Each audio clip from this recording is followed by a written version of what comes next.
स्वामी समर्थ. ब्रह्मांड नायकांचे अनुभव या यूट्यूब चॅनलवर तुमच्या सगळ्यांचे स्वागत आहे. आज आहे गुरुवार. माझ्या सर्व स्वामी भक्तांना शुभ गुरुवार. आज जो अनुभव मी तुमच्यासोबत शेअर करणार आहे, हा माझा राहत्या घरातला अनुभव आहे. मी आता ज्या घरात राहते, तिथला हा अनुभव आज तुमच्यासोबत शेअर करते. आम्ही इथे राहायला आलो, त्यावेळेला ह्या वास्तूमध्ये फार फार तर 1 ते 1.5 वर्ष लोकं येऊन राहायचे. आम्ही इथे राहणारे चौथे ओनर आहे. आमच्या आधी तिघे जण येऊन गेले. आम्हाला जेव्हा घर घेतलं, तेव्हा काहीही माहीत नव्हतं. घराचा व्यवहार झाला, गृहप्रवेश होता. त्या दिवशी आमच्या बाजूच्या काकू बोलल्या, "इथे हे किती वर्ष राहणार? काय माहिती." आम्ही इग्नोर केलं. दिवस छान असायचा, पण रात्र झाली की सोसायटीमध्ये काहीतरी आवाज यायला सुरुवात व्हायची. कोण धावतंय, कोण पळतंय, कोण उड्या मारतंय. रडण्याचा, ओरडण्याचा असे आवाज, चित्रविचित्र आवाज यायला सुरुवात व्हायची. ह्या गोष्टी बाकी सगळ्या सोसायटी मेंबर्सला माहिती होत्या. आम्हाला आमचे काही भोग आहेत म्हणून आम्ही इथे आलो असे आम्हाला एक-एकदा वाटायचे. एकदा अचानक माझ्या स्वप्नात ह्या घरात जो मुलगा वारला तो आला आणि तो बोलला, "मी तुम्हाला त्रास देणार." मला वाटलं हे स्वप्न म्हणून मी हे सोडून दिलं. 2-3 दिवसांनी बाजूच्या आजी म्हणाल्या, "ह्या घरात एक मुलगा ॲक्सिडेंटने वारला." ऑफिसमधून आल्यावर आईने मला हे सांगितलं. आईला म्हणाली, "अगं महाराज आहेत बघ ते." थोडे दिवस गेले व त्या मुलाचं अस्तित्व मला घरात जाणवायला लागलं. काही काही गोष्टी भावालाही खटकायला लागल्या. तो बोलला, "आपण हे घर सोडू." मीही हे घर विकू असं बोललो. आम्ही प्रयत्न चालू केले. पण परत एक मन सांगत होतं, जर आपण हे घर आता सोडलं आणि जे राहायला येतील त्यांना हा प्रॉब्लेम फेस करायला लागणार. हा विचार माझ्या डोक्यात आला म्हणजे तो महाराजांनीच घातला हे निश्चित. स्वामींना एवढंच बोलले, "त्याला मुक्ती मिळाली तरच सगळं नीट होणार."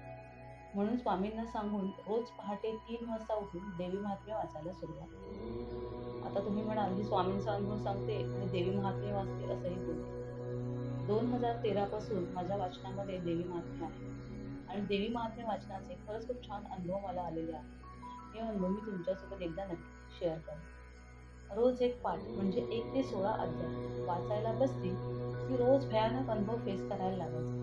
कोण धावतंय, कोण आपटतंय, कोण खिडकी वाजवतंय, असं बरंच काही. हे आवाज वाचन करताना मलाच यायचे. आई, बाबा, भाऊ गाढ झोपलेले असायचे. रोज वाचायला बसताना स्वामींना प्रार्थना करून बसायची. त्यातही कुठे काही आवाज आले की इकडे-तिकडे मी बघायचे नाही. जेव्हा जेव्हा असे काही आवाज यायचे, तेव्हा तेव्हा कधी-कधी स्वामी धावत-धावत यायचे. स्वामींचं चालणं हे माझ्या स्वामी भक्तांना माहिती आहे. हे मी सांगायची काही गरज नाही. कधी-कधी महाराज माझ्या उजव्या हाताला उभे राहायचे, ते पण कमरेवर हात ठेवून. रोज वाचन करताना स्वामींना एकच प्रार्थना करायची, "मला मुक्ती मिळू दे." हे जे काही चाललं होतं ते फक्त महाराजांना आणि मलाच फक्त माहिती होतं. असे बरेच दिवस गेले. शेवटी 20 मे 2021 रोजी असा सीन झाला की आमच्या हॉलमध्ये स्वामींचा फोटो आहे. त्या फोटोच्या समोर एक वर्तुळाकार चक्र गोल-गोल फिरत वर जातंय. हे मला दिसत होतं. त्याच वेळेला रात्री 2:30 वाजता आमच्या खिडकीत कावळा ओरडत होता आणि दारात कुत्रा रडत होता. तो आत्मा जसजसा वर चालला होता, तसतसा माझा श्वास कोंडला जात होता. मला सगळं जाणवत होतं.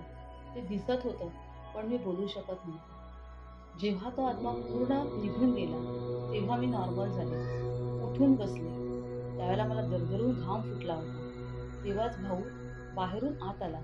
मी भावाला विचारलं, "तू बाहेर का गेलास?" तर तो म्हणतो, "अगं दारात कुत्रा रडत होता, त्याला गेटमधून बाहेर काढलं." आणि नंतर मला आनंदही झाला, कारण त्या मुलाला मुक्ती मिळाली. त्याचं नशीब खूप चांगलं किंवा त्याची पूर्वपुण्याई म्हणा, त्याला महाराजांकडून, आपल्या ब्रह्मांड नायकांकडून मुक्ती होती. म्हणून महाराजांनी मला इथून न जाण्याची बुद्धी दिली असावी. त्यानंतर जवळ-जवळ वर्षभराने ही गोष्ट घरी विषय निघाला म्हणून कळाली आणि आता आजूबाजूला सांगतात तेव्हा खिडकीवर कोणी काठी मारायचं, कोणी दार ठोकायचं, कोणी रडायचं, कोणी ओरडायचं, असं बरंच काही. जेव्हा घर घेतलं तेव्हा लोकांना प्रश्न पडला होता, "हे आता इथे किती वर्ष राहणार?" आणि आता तेच लोकं सांगतात, "तुमच्यावर स्वामींचा कृपा हस्त आहे." आज त्यांना स्वामींच्या घरात एवढं तेज आहे की सोसायटीमध्ये लाखो रुपये डोनेशन करून त्यांच्या घरापेक्षा हे स्वामींचं घर खूप छान दिसतं. बरं, ज्या आजीने सांगितलं होतं की ह्या घरामध्ये जो मुलगा वाचला आहे, त्याच आजींच्या दारावर खिडकीवर रात्री काठीने मारायचे किंवा दरवाजा ठोकायचा. अक्षरशः त्या आजींच्या बेडरूममधून उठून सगळे हॉलमध्ये झोपायला जायचे, रडत-रडत. आणि हे असे बरंच वर्ष सापडले. बरं, ब्रह्मांड नायकांच्या कृपेमुळे हे तर संपलं. ह्या घरात माझा अध्यात्म मजबूत झाला. देवी महात्म्य वाचता वाचता आम्हाला 2 गोष्टी कळाल्या. एक तर माझी कुलस्वामिनी आणि कुलदैवत. ह्या दोन्ही गोष्टी मला ह्याच घरामध्ये मिळाल्या. आता तुम्ही म्हणाल, ह्या आता वास्तूला दोष लागला.